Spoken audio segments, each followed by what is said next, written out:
les chiffres des migrations internationales. Au niveau mondial, la situation est assez différente de ce qu'on peut percevoir depuis la France ou depuis l'Europe, où on a le sentiment, qui est assez réel d'ailleurs, d'une augmentation des migrations, notamment liées au conflit syrien, à ce qui se passe dans la Corne de l'Afrique ou dans le Sahel.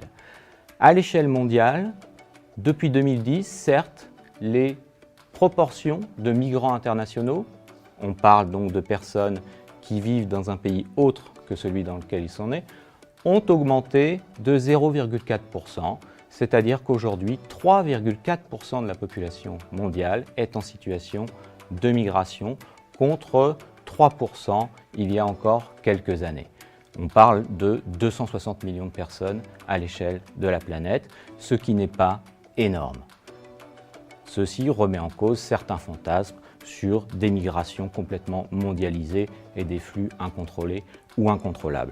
Deuxième élément, ces migrations sont avant tout régionales. C'est extrêmement important. La majorité de ces migrants internationaux vivent dans un pays voisin de celui duquel ils sont partis et n'ont pas forcément traversé beaucoup de pays ou de mers ou d'océans pour arriver sur un territoire de destination.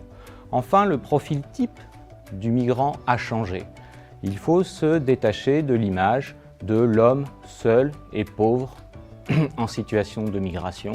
Aujourd'hui, 48% de ces migrants sont des migrantes, sont des femmes. Vers l'Europe, elles sont majoritaires à se déplacer. Elles sont aussi plus qualifiées et plus diplômées. Alors le contexte des migrations, certes, augmente. Il va continuer d'augmenter. L'urbanisation galopante dans les pays d'Afrique, le contexte climatique dont on parle assez régulièrement aujourd'hui pousse des gens à quitter leur pays, mais dans un contexte de chiffres et de flux qui, à l'échelle mondiale, reste relativement stable. D'ailleurs, il faut savoir à ce sujet que la majorité des migrants internationaux, aujourd'hui dans le monde, sont des Européens et des Asiatiques.